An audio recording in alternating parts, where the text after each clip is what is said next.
Hello from Kigali. I'm Carl Schmid with Plus Life, and we are on the ground at IAS 2025, where science, solutions and storytelling are all coming together.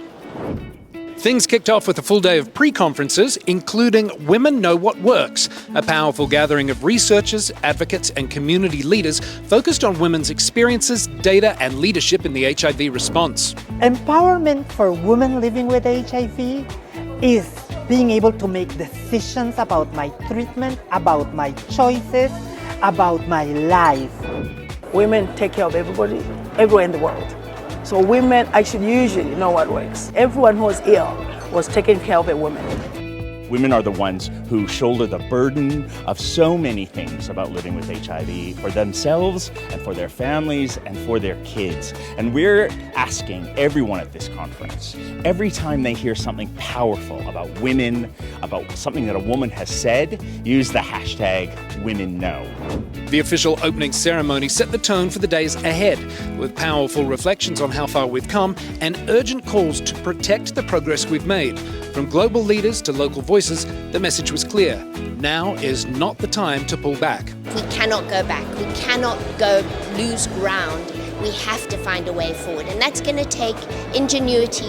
It's going to be digging deep, making sure we're making the most of local, holding our governments to account, because that is where a lot of the funding has to come from, and making sure that we just resolve. We will not go back.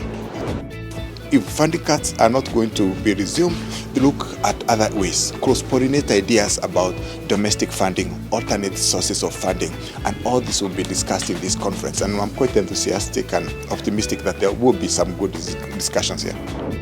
As conversations around funding cuts and shifting global priorities continue, we heard reminders of just how much is at stake.